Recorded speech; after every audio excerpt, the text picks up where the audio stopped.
Amen. Just by show of hands, who knows anything about Scientology? Just trying to gauge if anyone, okay, a little bit tonight. So what we're going to look at tonight, I've got some information about this cult, and I think it's very unlikely that most of us will encounter a Scientologist in our day-to-day, going about, mostly because they're based in larger cities. It's kind of waning over the past 20 years, whatever, but what I want you to keep in mind as we go through this is, how does someone come to a place where they can become susceptible to this teaching? How does someone get ensnared in this? And how do we use all the things we've learned about the other cults and religions throughout this time? How can we apply that to this as well? So I guarantee if you don't know anything about this, it's bonkers. This is not like just some, error in doctrine or something. This is wacky. So if nothing else, it should be a little interesting and entertaining to see what they believe. Okay, so this whole thing is built around a single person, Lafayette Ronald Hubbard. And we're going to look a little bit about the claims that he made, but like a lot of cults, it is built around a personality, a single person who claimed to know this secret truth and kind of built a whole organization around it. So he makes a claim that is the only thing that can rescue a person from the decay of this universe. So we'll look at this a little bit. And he made claims about himself, that he had this exclusive and secret knowledge. I'm the only one who's ever gone to the bottom of the human mind and come up again with the answers. We'll see a little bit. He made a lot of fantastical claims about his own experiences and abilities. Okay, so all the teaching is based on the writings of L. Ron Hubbard. We'll learn about him in a minute. But in order to form a basis of his authority, you'll see a lot of fantastic claims about his abilities. Oops. I hit the wrong button. I got to go through the requisite, clicker errors now. Jess, I think I hit the circle.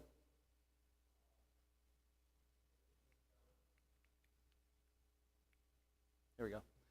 Okay, so he presented himself as sort of a superhuman figure, like a genius. Said he was a child prodigy, a renowned explorer. He learned from all sorts of religions, and that informed his research. He was a scientific pioneer who understood physics and science and all these things. And he made claims he was a war hero, too. And in fact, the basis of informed religion is him becoming injured during World War II and claiming to heal himself.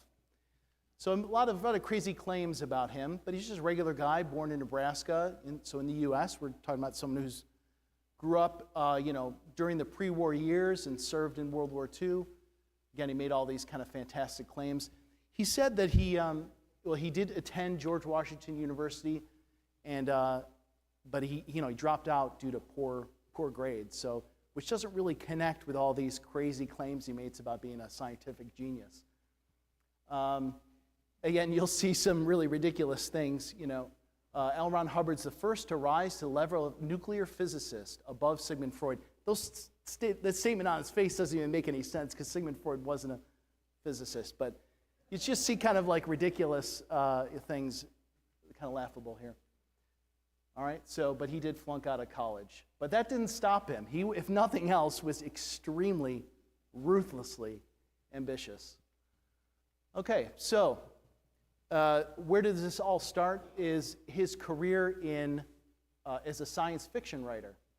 So he made his name writing pulp fiction. Pulp fiction is like the really inexpensive, rapidly churned out fiction books in the 30s, 40s, 50s. So he wrote the science fiction genre, a lot of titles. He got paid like, a penny a word. And he'd make, a couple $100 writing a book, and he'd just churn them out over and over and over. A lot of them were fantasy, science fiction, that kind of thing. So that's kind of where he spent most of his time thinking and constructing, kind of these fantasy worlds. But what you'll see is it didn't really afford him the kind of wealth and status he was really looking to achieve.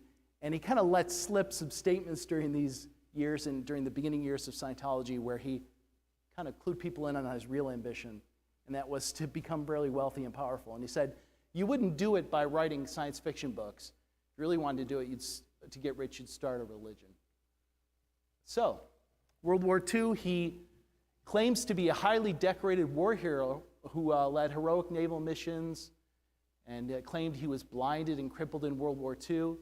And he miraculously healed himself using techniques that he later became known as Dianetics. That was this book that he wrote that became the beginning of this religion. So, again, these claims are nonsense. According to military records, he was never in battle. And in fact, he was stationed in the U.S. and was discharged for gross incompetence because he shelled an American position full of American soldiers. So this is like not a war hero here. By the way, I've got scripture references at the bottom of each of these slides. We're not going to take time to look at each of them. They're probably a lot of them familiar, but I just kind of put them in there to try to anchor us again to the Bible tonight. All right. And also, interesting, the medical records do not show that he was injured at all. He was discharged because he just kind of had some mental problems, right? Psychosomatic complaints, that means like physical ailments that are induced by mental problems. So this guy kind of founds the whole thing on a character and persona that's just really false, not true. All right, so he's writing science fiction, coming out of World War II, writing science fiction, moderate success, not really going as far or fast as he wants. So then he writes this book called Dianetics, The Modern Science of Mental Health. His figure he's going to kind of cross over from the fiction genre to maybe something a little more serious, maybe get himself a little bit more credentials here. So Dianetics is kind of it's a made-up word. You'll find that many of the words in this like kind of realm of Scientology, they're all like made-up words that sound meaningful, sound scientific, sound knowledgeable, but they're just like, a lot of it's nonsense. So in terms of Dianetics, that really is made up of two words that mean through the mind. Dia, nous, through the mind.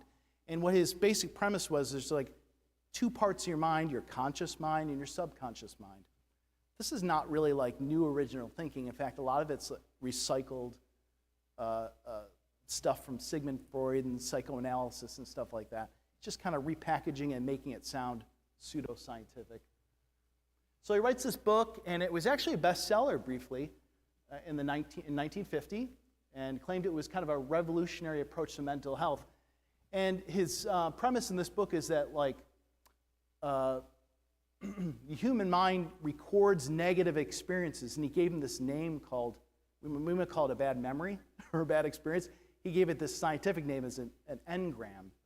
And he basically said these engrams accumulate over time and they inhibit your ability to be your best self. Right? And so Dianetics was a science or technology that was intended to help you get rid of these engrams. So by becoming clear, removing these engrams, you could get high IQ, total recall, eliminate mental illness. It's easy. Okay? In reality, immediately after this book was published, there was a lot of people that just kind of like immediately flagged it as complete nonsense and total unscientific pseudoscience. All right, but so kind of lasted maybe a year or two, and then just completely crashed. Kind of went bankrupt, this whole enterprise here. But that didn't stop him, because he, like I said, he's a really ambitious guy, and he made a critical pivot. In 1952, the commercial failure was rebranded as a religion called Scientology. So before it was just a book, sort of like a psychology book, mental health book. Then he pivoted and created a religion. Remember that one of the first quotes we saw is, if you really want to get rich, what you do is start your own religion. So Hubbard's kind of like executing on some of these ideas that he's been kicking around for many years. So in order to become a religion, we've got to add a few more elements on it that maybe kick it up a few notches from just the psychology aspects. So he declared that humans aren't just bodies, but immortal spiritual beings, which he calls a thetan. We might call it a soul or a spirit, like your inner self, right? And we're trapped on earth. And so he wrote a meaning to some of his initial, he wrote a letter to his followers and kind of said, we're going to pivot for practical reasons. That seems to suggest that even himself didn't really believe this was a religion, but kind of saw this as a way to kind of move forward. Okay, there's that quote again. So we'll just kind of skip over this, but just he was not a person of high moral character. He was involved with people that were involved in the occult.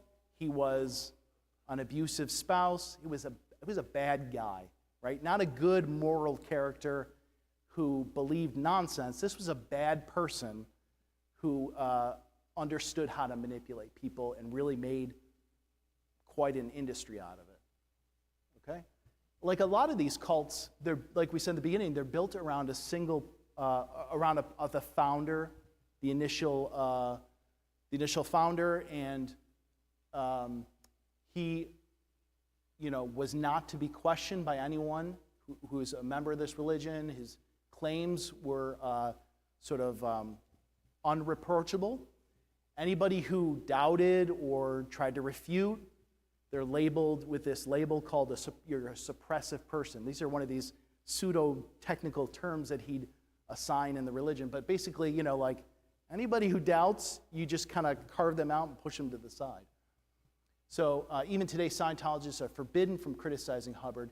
He's considered the source, the origin of all the truth of that religion, and the only person to have discovered, the true nature and secrets. All his writings cannot be altered or proven false, or even if they're proven false, there's no editing his writings, and no new doctrine can be created. Only his words are valid, right? So it's all lies and falsehoods, but creating himself as the kind of sole source of truth. Again, he passed away in 1986, but the religion kind of had a resurgence after he passed away with their second leader. We'll see a little bit of that later. All right, so blind obedience and dedication to this personality. Okay, so what is the true motive behind this religion? I would make the argument it's about power, control, and wealth, both of Hubbard himself, primarily and most importantly, and later on to the topmost leaders. But also I think it's one of the things that attracts people to the religion, the idea that you can, through your own efforts, master your life and acquire the wealth, power, status, all those things. They're lusts. You can satisfy these lusts through this religion. That's the promise. And you can do it yourself. You don't have to pray to some God to do it for you. You're not like beholden to anyone. You are in control. That's the promise of Scientology. So here's some written statements from Hubbard on some topics that kind of reveal the true nature of Scientology. On money, make more money, make other people produce so as to make money. We'll see how the religion operates a little bit later, but it's a sales machine. You get recruits in through the door, you sell them something low price, get them hooked, and move them up the ladder, selling them more and more expensive things. And it generates revenue for this enterprise. On critics, Scientology is notorious for attacking, harassing, suing all their critics, both ex-members and people who are looking in from the outside. He said, never agree to an investigation of Scientology, only attack, don't ever defend, always attack. At this period of time, he wrote this in 1966, in the late 60s, he was kind of being chased out of all English-speaking countries. The US, England, Australia, he kind of had these little, footholds in these countries, and these countries are saying like, wow, we're getting all these reports of crimes and all this kind of weird stuff with these people, and they're trying to chase him out. He bought a boat and went to sea, because in the international waters, you're not accountable to these different countries' governments. So we'll see a little bit about that later. But this is in the context of this time where he's being investigated, and he's basically saying, turn it around and attack. And we're not in the business of being good boys and of being good boys and girls. We're in the business of going free and being powerful. Now, going free, again, in the context of how he's describing it, again, he takes words we're familiar with and assigns some other meaning to them that's only meaningful inside Scientology. But anyway, this guy's a false prophet for sure. Okay, back real quick. So, I'll pause real quick. We're talking now about what are their beliefs? What are the beliefs that they would reveal to you as you entered, as someone interested in Scientology or just joining for the first time or whatever. We're going to make a distinction between these public beliefs and later on these private beliefs, which are only revealed to you when it's too late, when you're in too far. So the Scientologists would tell you that Scientology is not as a religion. Now, they got to call it a religion because they want the government to treat it as a religion for tax purposes and for purposes of not being persecuted. But it's a business. It's not based on faith. It's an application of a precise technology, right? And that's important because technology can be copyrighted. Technology is intellectual property that can be owned and sold. All right, so why do people, how do they attract new recruits?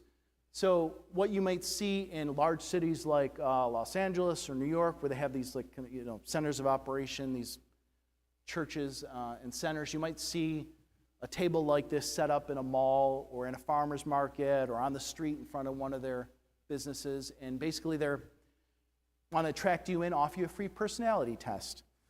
And they use this device with a dial on it called an e-meter. We'll look at that a little bit later. But just try to engage you in some light conversation. Hey, would you like to know a little bit more about yourself and maybe how you could achieve greater potential in your life?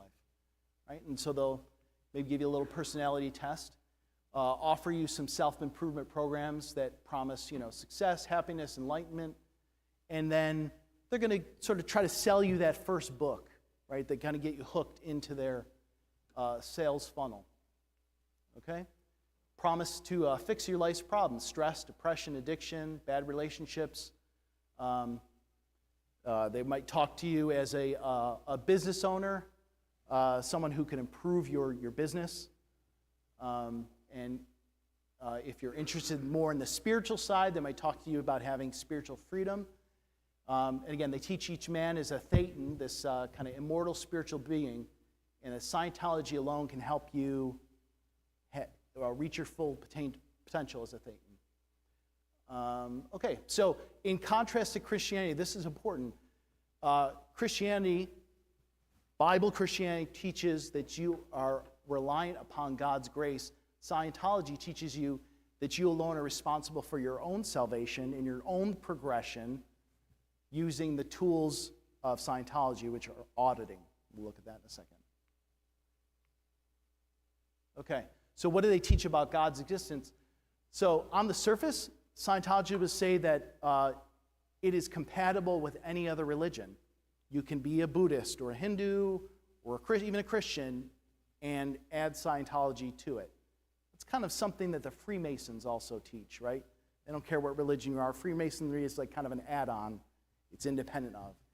In truth, the teachings of Scientology are completely opposed to Christianity.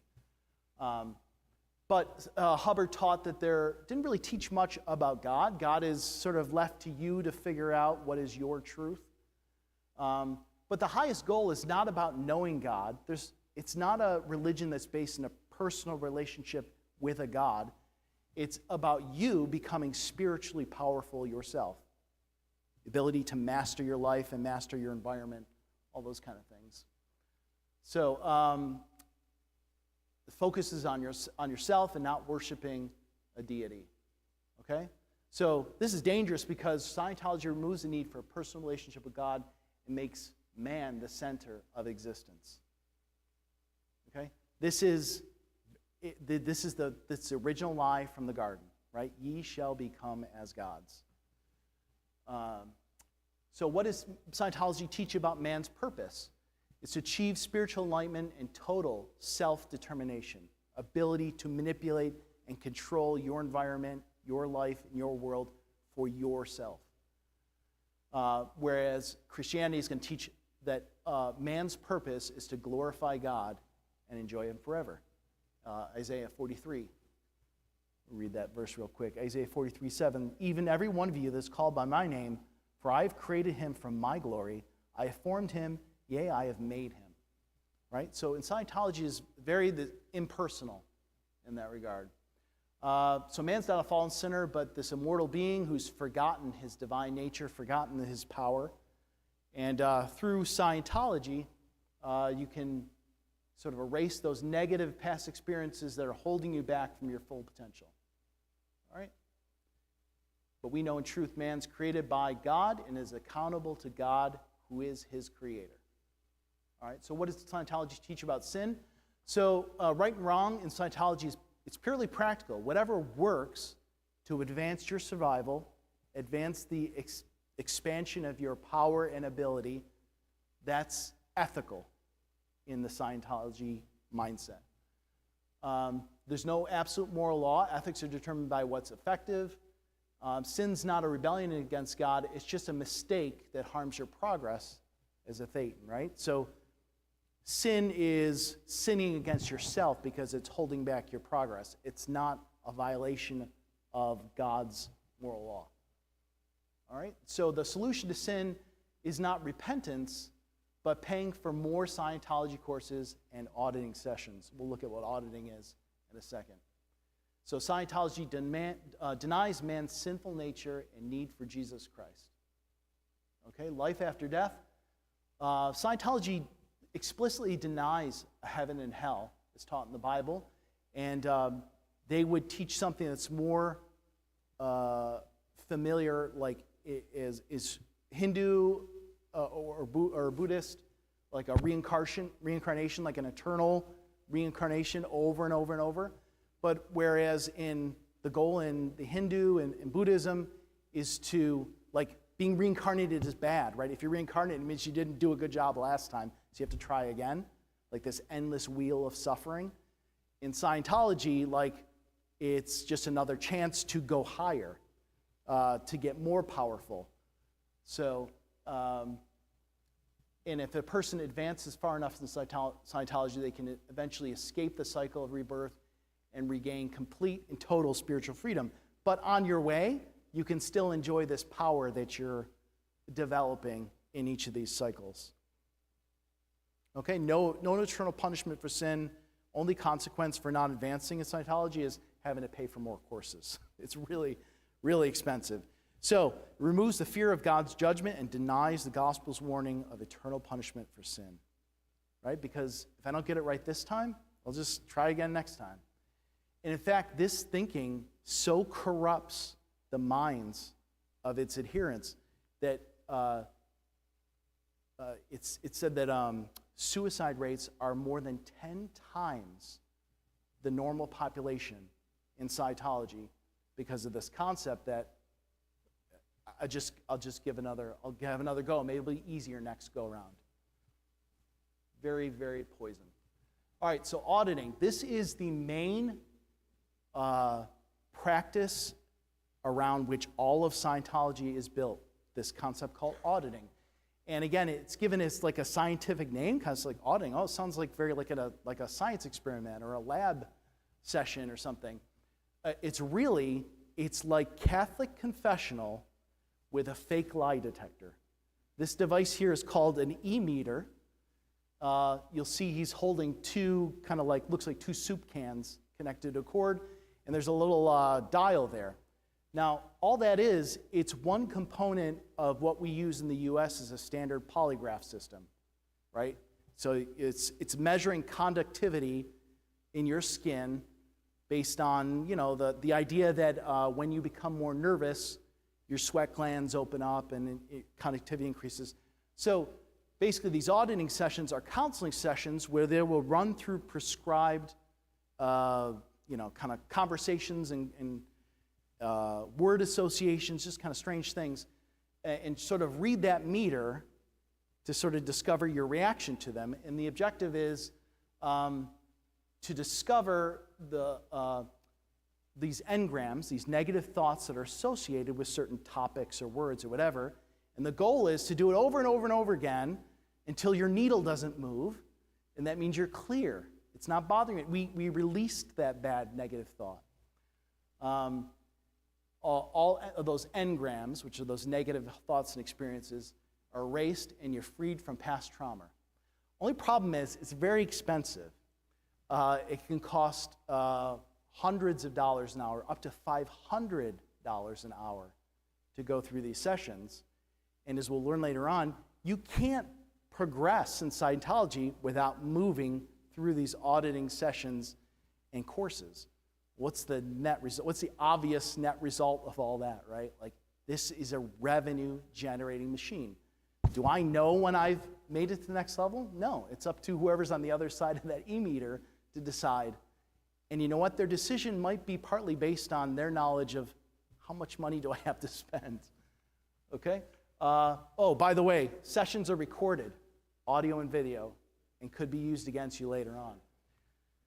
Okay, so this is what an auditing session would look like. What's the power dynamic there? By the way, who's in charge of that room right now? The person with the e-meter and the pen. Okay, so these are the kinds of questions you might see in an auditing session. Recall a time you feel afraid. Have you ever done anything you're ashamed of? Do you have any secrets to tell? Okay. And they hold them out of cans, answer the questions, and the auditor kind of is taking notes and recording. Okay? So this replaces repentance with psychological interrogation. So if my conscience naturally feels guilty about some offense, and I go in this room and I tell this information to this person, and they, on the basis of a needle, tell me I'm now okay, they have falsely absolved my conscience of something that I should have felt guilty about because it was wrong and offensive to God, and they cleared my conscience. They had no right to do so. And then all this information can be used to control you. You want to leave later on after 10 years? Oh, by the way, we got a binder of every terrible thing you've confessed to your whole life, and we're going to dangle it over your head, and they have. All right, so in addition to auditing, there's also these courses of study.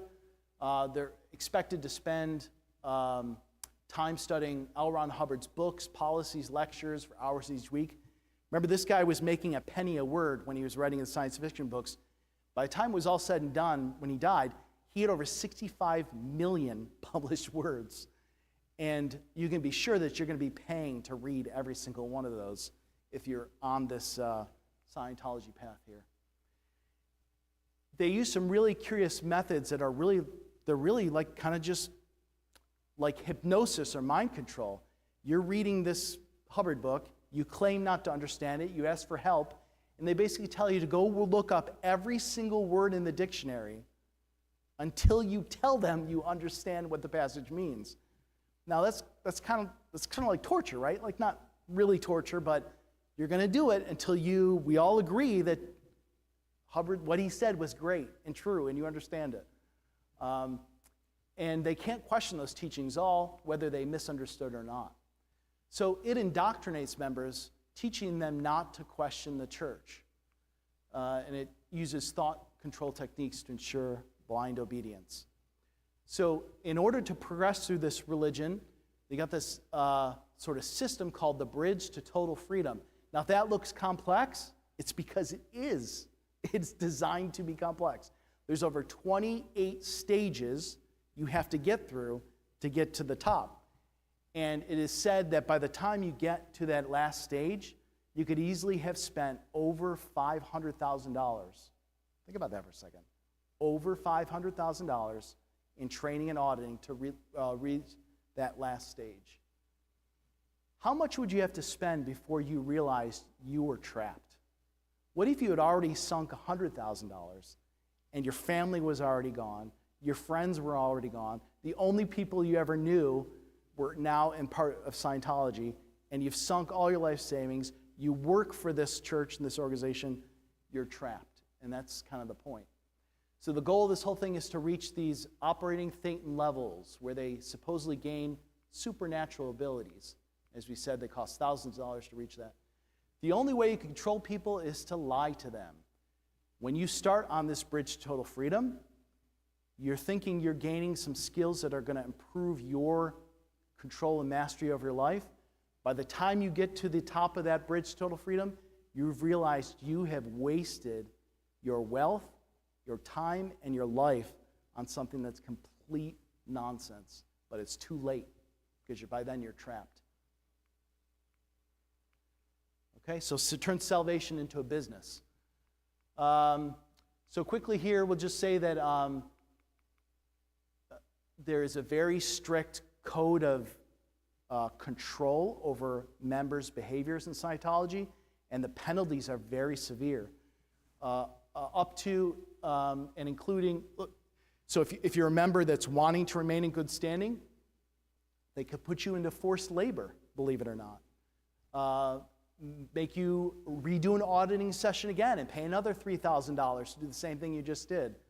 They can, if you're really irredeemable, they can force you into what's called disconnection, which means you're not allowed to have contact anymore with anyone in Scientology, and they're basically going to shun you for the rest of your life too. So if everyone you know and love is in there, that's a big threat. All right, just move through here a little bit quicker. Okay, what does church look like? It kind of looks like a self-help seminar. There's no singing. There's no like kind of religious service. It's kind of, again, like a self-help seminar, the point of which is to get you in the building and get you to understand what the next course is that you need to take and pay for. All right. Like that transition? I'm really happy that that worked. Okay. It starts to get a little weird from here on out. Believe it or not, it's not been weird up till now. Now it starts to get a little weird. So, remember, Hubbard served in World War II. He was a member of the Navy, and he kind of had this lifelong fascination with the Navy. Remember, we said in the 60s that he kind of fled England, fled the U.S., because he was kind of on the run. People were kind of looking into Scientology. And so he bought this old cattle transport boat and transformed it into his yacht and styled himself a Commodore. That's what was the title he gave himself on this boat, and took unto himself on this boat 200 of like the most elite and dedicated members of Scientology. And that group became what's known as the Sea Org, or Sea Organization. It's kind of like the priestly class of Scientology. These are people who have given up any career or life outside of Scientology. They sign a 1 billion year contract, that's real, because they believe in reincarnation, to serve the church, and in exchange, you get a nice uniform. It's actually just a Coast Guard uniform, to be honest. But nothing wrong with the Coast Guard, Dan. I'm just saying, like, it's it's basically they're playing Coast Guard or playing Navy out there on the boat. So they wear these naval side uniforms. They work long hours. They could work 100 hours a week, 80 hours a week. They don't just serve on the boat. Over time, this group of people then operated all the church buildings, their businesses. They're basically like the workers inside the church, the core workers inside the church. But they could work 80 hours or $100 a week for $47 stipend, believe it or not. So it's really like, it's forced labor. Live in communal dorms, harsh conditions. The Scientologists will control who you're allowed to marry, who you're allowed to associate with, if you're allowed to see your family. But the trade, the exchange you make is your status. Like, you're elite. This is like high level. You're elite in Scientology. Okay? So, Scientology is a system of control. It's not a religion. And I think we kind of demonstrated that a little bit. Let's talk about recruitment. So the prey on, we talked about a personality test. To prey on individuals who are lost, suffering, or looking for answers. Also prey on people who want to fulfill some of these lusts we're talking about, lust for more power, status, and wealth.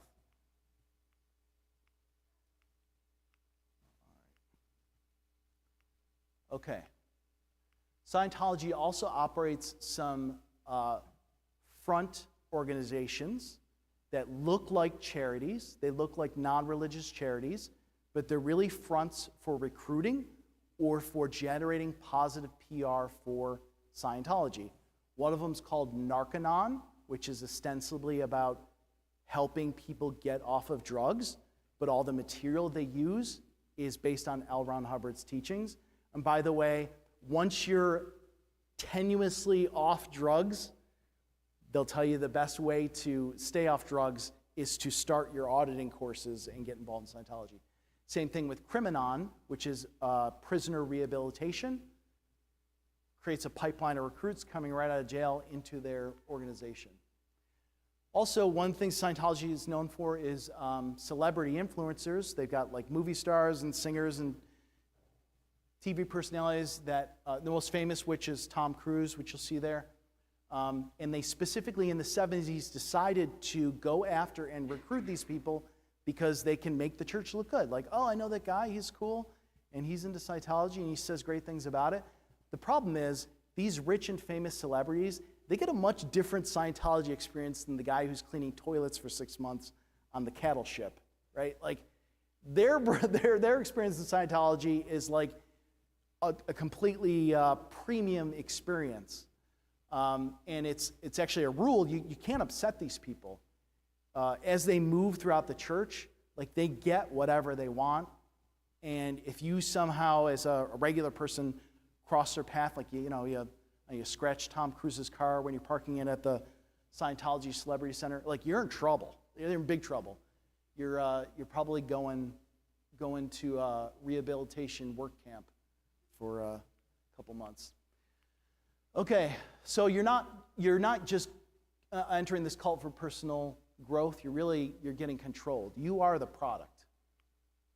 All right, so Jess, I'm gonna show a 2-minute video here. This is from a 1992 Nightline segment. Just show you a little bit about what this looks like. Now, this video is 30 years old, but I think it's pretty representative of Scientology.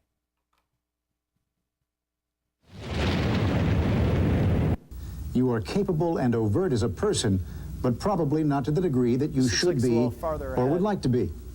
And the script always ends the same. That you are capable and overt, meaning open as a person. Just not to the degree that you feel you could be or should be. This is where Dianetics can help you. The script tells the evaluators to sell hard. The more resistive, meaning resistant or argumentative he is, the more the points should be slammed home. And it works. Okay, so you guys ready to start? Yeah! Good, start. Students often spend thousands of dollars to take more and more courses and counseling called auditing. A foxhound? A dachshund? They find problem areas by using an e-meter, which Scientologists claim can read thoughts, or by modeling with Play-Doh. The goal is to become what they call clear, free of the influence of negative past experiences. For all the praise of Scientology from church members, there are equally vocal critics. This past spring, Time magazine published a cover story on the church, calling it the cult of greed. Stop there. We missed the first minute, but it's okay. It's sorry to laugh, but it's kind of ridiculous, right? Like, it's silly what they put these people through. We'll go on. We'll go back to the slides now. You can put the lights back up. All right. So as we talked about, this is really a money-making enterprise, and if you enter Scientology, your wealth will be drained. There are stories of the Scientologists encouraging or enforcing you to mortgage your home, take loans, cash out your retirement, do whatever means necessary to generate the cash to progress up this total bridge to freedom. Okay, lots of pressure to raise money. And a lot of these big celebrities, too, although they do have a lot of privilege, they're controlled and trapped as well because they've built their public persona. They've gotten some benefit as well from the church by becoming well-known and well-associated, and like Tom Cruise has. And these people they're spending millions of dollars as well. So they get luxury treatment, but they're also getting built as well.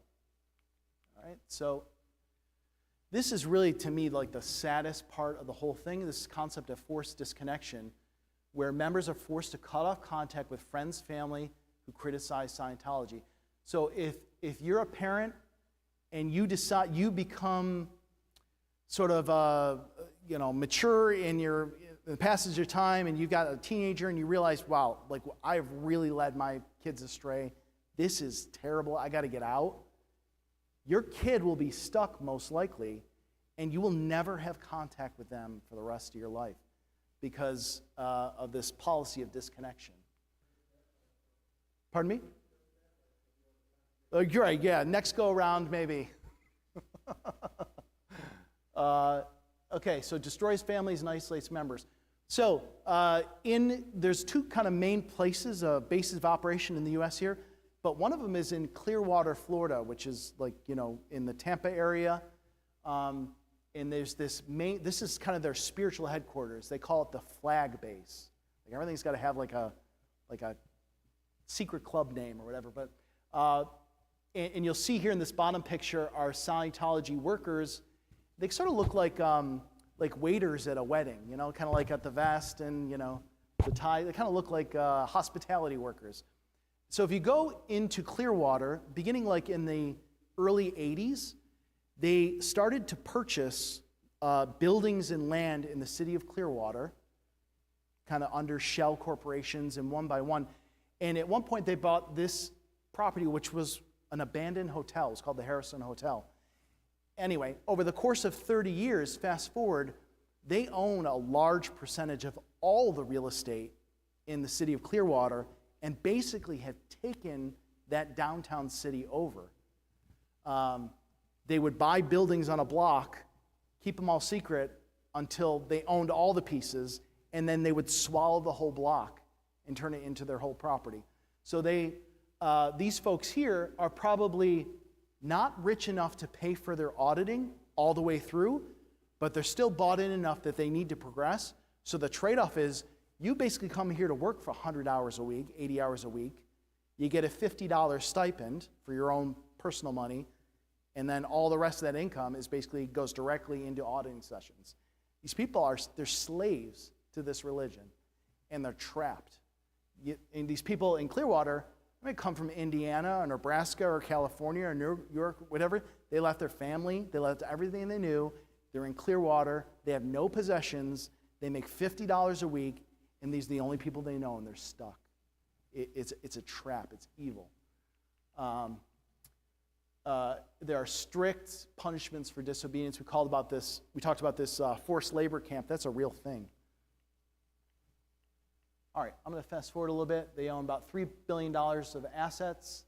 These are huge, expensive buildings in expensive cities and places. It's basically a business. They attack people, critics and ex-members. They have a policy called fair game, which basically means if you're opposed to Scientology, you don't deserve to live.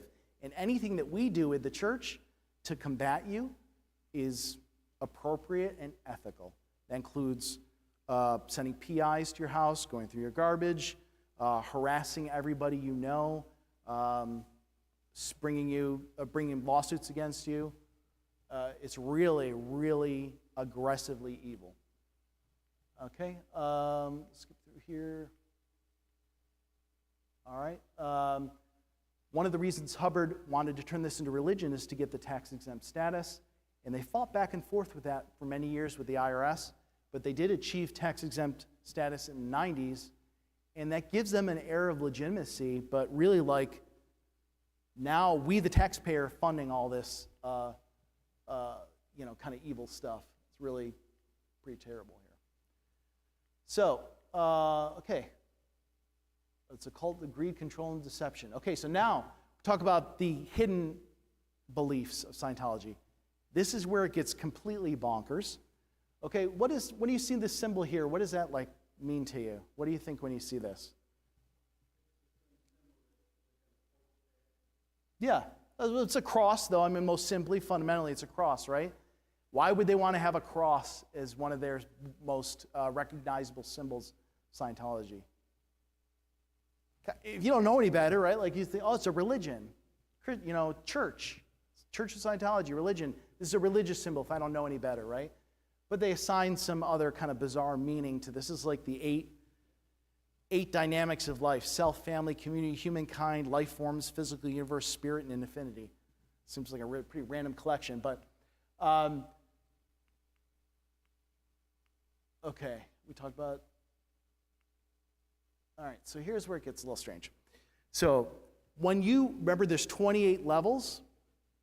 Up in those first few, dozen levels, like everything's fine. But once you get to a level called OT3, you learn about the true story of Scientology, the true origin story of the universe, according to L. Ron Hubbard. And it revolves around this guy called Xenu. 75 million years ago, an evil galactic overlord named Xenu ruled a vast intergalactic empire called the Galactic Confederacy. And to solve an overpopulation crisis, Xenu ordered up billions of aliens, froze them, and transported them to Earth in spaceships that happened to look like DC-8 airplanes. It was a detail that Hubbard thought was important to include. And he dropped these frozen aliens into volcanoes and then detonated hydrogen bombs, vaporizing them. Okay, the spirits, or thetans, of these dead aliens were captured by Xenu and brainwashed into forgetting their past lives, and they now cling to human beings, causing all human suffering and mental illness. Hey, turns out those engrams, those bad thoughts that we were trying to get, they're really these vaporized aliens that are stuck to us. You literally got hundreds of them stuck to you right now. So, this is pretty bizarre. So they must pay for expensive auditing sessions to rid themselves of these body thetans. Why would they possibly hide this from us? So if it reads like bad science fiction, that's because it is. And that's because he was a bad science fiction author. In this story, we're not told at the start because no rational person would join. If you had the table on the street and offered a personality test, that's one thing. If I offered to tell you about how Xenu, the intergalactic space overlord, vaporized aliens and volcanoes, you're probably not going to even stop at the table and put your hands on the soup cans. You're going to keep going, right? So Hubbard knew this, and he wrote, if you were suddenly and violently shatter an individual's ignorance, he would suffer considerable disorientation, difficulty, and possibly injury. Did Hubbard believe this? I don't know. I don't think he did. I think the whole thing was a big grift. And you have to keep something mysterious out there in the future to keep people paying and moving up the ladder. And it's possible, I don't know, but it's possible that he kept this thing going for 10, 12 years. It's like, wow, this thing's going on longer than I thought. I got to keep making new material here. Okay, well, I'm writing level 26. So when you get to 26, that's when you learn about Xenu. So the goal of this whole thing is to become a godlike operating thetan. And the point of that is to gain these superhuman abilities, which Hubbard said that he himself possessed. The ability to control matter, energy, space, and time. Total power over life and death. He never demonstrated any of these abilities.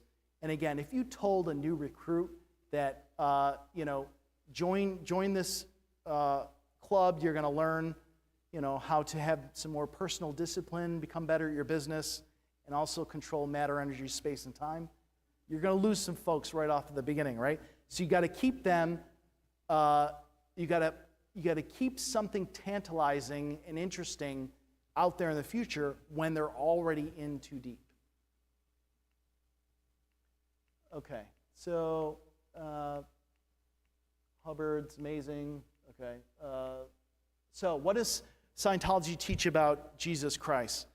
I just tell you, he's absolutely blasphemous, and he presents it presents itself as compatible to Christianity in order to draw people in who may have some like tacit or like cultural connection to Christianity, like not true believers, but he basically claimed that Christ was like this false memory implanted on everyone by Xenu to kind of trick everyone.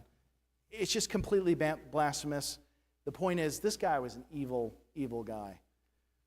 I'm going to pass through that. I want to get to the part about witnessing here. Okay, this guy right here of note is the current leader of Scientology. I mean, if that doesn't look like a friendly guy, I don't know, Why is he leaning over the desk like that? I don't know, but these people are evil. I mean, you can see it on his face, right? It rules the church with an iron fist. By the way, there's probably only about 25,000 members today. They've claimed at various times like 11 million or whatever. They're not that many people. Basically, there's a small core of people who have sold out their entire life. That's what keeps the whole grift going. And then you've got a couple celebrities that are probably spending a lot of money as well. But there's really not a lot of people. All right, we're going to skip over this section, satanic influence. It's evil. I think I convinced you of that. Okay. So, this is the most important quote right here. The greatest weapon in dealing with those involved in the cults, whether it's Scientology or some other, is the Word of God itself. No matter how deeply indoctrinated they may be, the truth of Scripture, spoken in love, has the power to break through the hardest heart. Okay, so some thoughts about sharing the gospel with a Scientologist. But I think right now, everything we're going to look at in the next 3 minutes applies to all different types of religions and cults. It's a lot of the same ideas that we've been presented with on all these different Monday nights. So they're deeply indoctrinated. They're taught to be distrustful of outsiders. They're conditioned to reject everything you say out of hand, especially any criticism of their beliefs. So when you share the gospel with them, it has to be with a long view and a sense of patience and over time. And your attitude, the tone you take, the genuine care you have for them, that speaks a lot, and that's what's going to allow them to listen and hear what you have to say to them. Right? Remember, they're taught that critics are suppressive persons, inherently people that are who are holding back their progress, right? Who want to kind of bring them astray. So you want to try not to activate that wall. So one of the ways to do it is by asking thought-provoking questions. So many people who are in Scientology, they've never really critically examined any of these texts, partly because they've been taught it's not allowed. You're not allowed to consider critically the claims that Hubbard made about himself or the claims that the religion makes about its ability to improve your life. So if Scientology truly makes people clear and free, why do so many former members say they felt trapped? And trapped is like the key word of members in this religion. Why does Scientology charge hundreds of thousands of dollars for spiritual enlightenment when Jesus offered salvation freely? And if Hubbard promised supernatural abilities, why haven't anyone seen any of these come to pass? So expose the deception of Scientology gradually. New Scientologists are unaware of the bizarre secrets about Xenu, alien spirits, and implanted memories. If you go after them right away by saying, hey, do you know about Xenu and the volcanoes? That's going to throw up a wall immediately. Instead, you can gently encourage them to discover some of these truths on their own. Ask them if they've read Hubbard's own writings. Encourage them to examine books where Hubbard makes claims that are just kind of ridiculous and fanciful, like he claims humans evolved from clams. Just kind of bizarre. I think the guy really had no check on himself. Once you're everyone around you thinks you're a genius because you convinced them so, you can literally say anything and people are writing it down and selling it, and I think you begin maybe to believe yourself a little bit. There's a lot of powerful testimonies from ex-Scientologists just have left the church in general, and some who have left and found Christ. And those testimonies are really powerful about the freedom they experienced, which is in such great contrast to being trapped in this religion. Okay. Show salvation's a free gift. Scientology teaches spiritual freedom must be earned through costly auditing and training, and that is completely opposite of the gospel which is presented in the Bible. which is completely free and it's a gift of God's grace. And why does Scientology require payments for spiritual progress when Jesus paid it all? Help them see Jesus offers something that Scientology can never do. And then address the fears that keep them trapped. Many are afraid to leave the organization because they've been warned that terrible things will happen to them. And you know what? If they leave, it most likely will. But that doesn't mean that they can't still experience grace and freedom when they leave. Like a lot of times, like everything, like we sow into something, we're going to reap out of it as well. But doesn't mean that it's still not right and beneficial to leave. Assure them that Jesus can free them from all fear and bondage. Encourage them to trust Jesus rather than Scientology's threats. Freedom from fear, guilt, and manipulation, which are the primary mechanisms of control in Scientology. And then, probably most important of all, share a personal relationship with God. There is no personal God in Scientology. You're on your own to improve yourself. And if you're not progressing, it's because you're not wealthy enough, or you didn't work hard enough, or you didn't understand the teachings. Those are things that are all going to be put back on you, whereas Christ offers you his grace and redemption. Okay? Help them see God's personal, loving, and desires a relationship with them. And lastly, offer prayer and spiritual warfare. There's no doubt that this whole thing is evil, demonic, and some connection to occult and spiritual warfare.